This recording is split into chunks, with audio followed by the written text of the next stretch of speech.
Hi everyone, this will be the tutorial for how to use our hybrid buckles in the Onbu mode.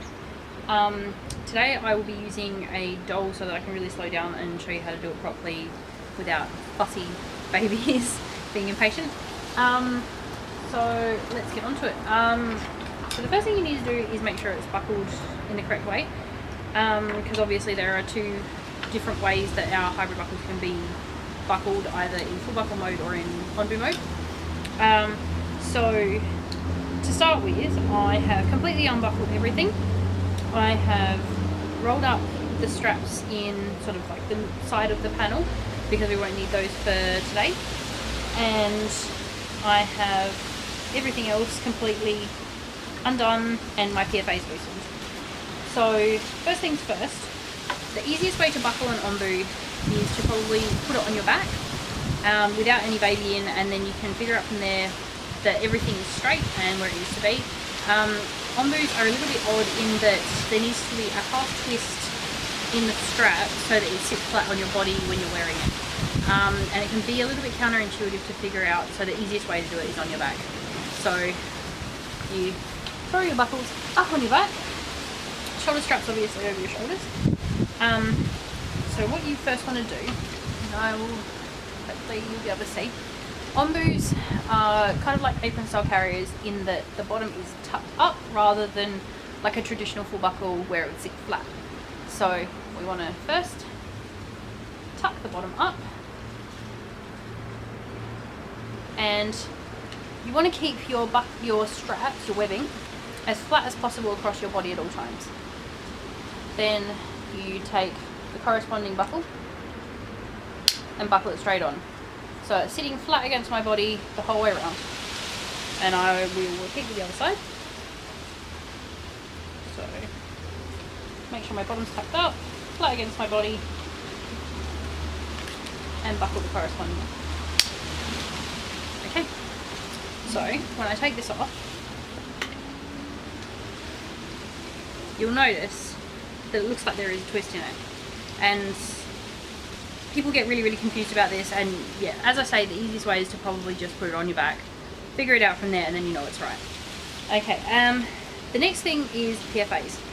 So lots of people need quite a petite shoulder when it comes to Onbus and back carries in general, but especially Onbus because you want quite a high carry.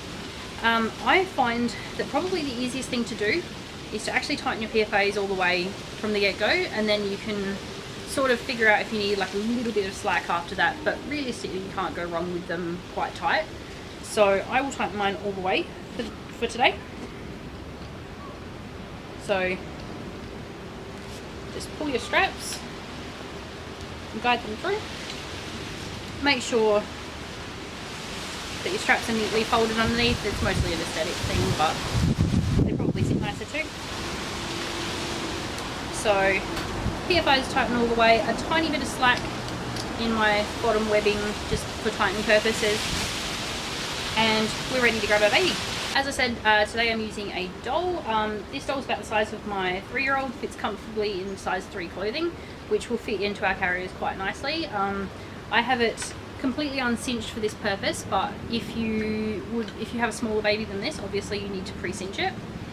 So I have a chair and my child at the ready. I Superman to get babies into Onbus. I find it's the easiest way to maintain them in a really high position, which is very important with Onbus.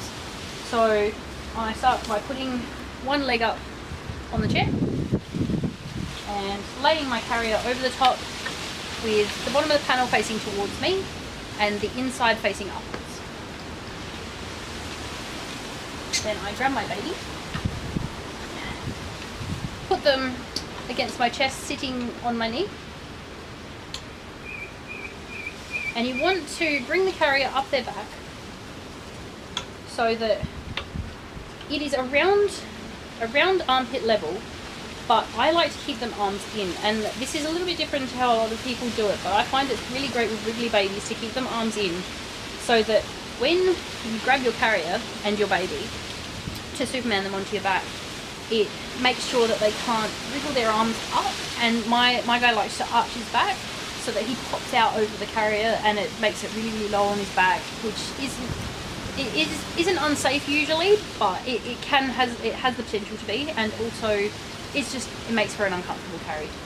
So I will, and apparently my dog is joining it.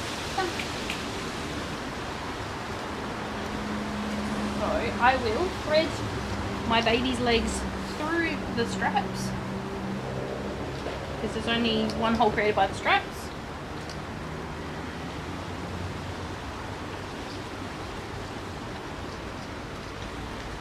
Carrier at top of the carrier at armpit level, and I will try and get this so you can see quite well. This is just pretty much a normal Superman. So what you want to do first is take your dominant hand, place it over the opposite shoulder. So I'm crossing across my child's body, and with this hand over the top of their shoulder, and pinning a little bit of their carrier under my finger. Then what you want to do is have your non-dominant hand underneath the other arm, and I grab underneath their arm and also pin a little bit of the carrier. Now, I hope you can see quite well what I'm doing. Alright, and just do a normal Superman, so you are supporting most of their weight with your non-dominant arm. Now you want to place them quite high, so basically tummy on sort of the broadest part of your shoulders. And you can kind of see that.